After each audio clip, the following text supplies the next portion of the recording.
మాతృభాష అమ్మ, రాజభాష హిందీ పెద్దమ్మ. వ్యాపారానికి పాపులారిటీకి హిందీ కావాలి, నేర్చుకోవడానికి మాత్రం వద్దా అని AP deputy CM Janasena party అధ్యక్షుడు పవన్ కళ్యాణ్ ప్రశ్నించారు. రాజకీయాల కోసం మాత్రం హిందీని వ్యతిరేకిస్తాం, హిందీ మన ఉనికికి బలమని ప్రకటించారు. హిందీని వ్యతిరేకించడం భవిష్యత్ తరాల అభివృద్ధిని అడ్డుకోవడమేనని ప్రకటించి వివాదానికి తెరలేపారు.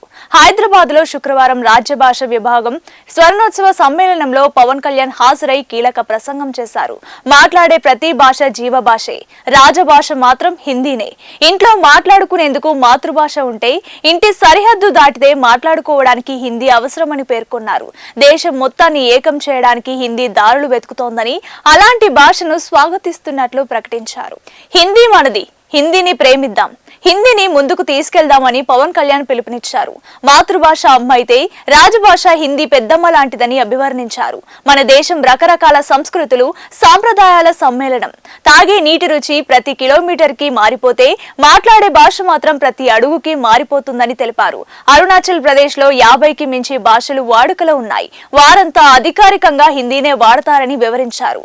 అయితే ఈ వ్యాఖ్యలు దక్షిణాదిలో భాషా సమస్యపై కొత్త చర్చకు దారితీయవచ్చునని భావిస్తున్నారు. పవన్ కళ్యాణ్ వ్యాఖ్యలు రాజకీయ, సామాజిక వర్గాల్లో హిందీ భాష పాత్రపై ఆలోచనలు రేకెత్తించాయి. హిందీని వ్యతిరేకించే ధోరణి రాబోయే తరాలకు ఆటంకం కావచ్చునని ఆయన హెచ్చరించారు.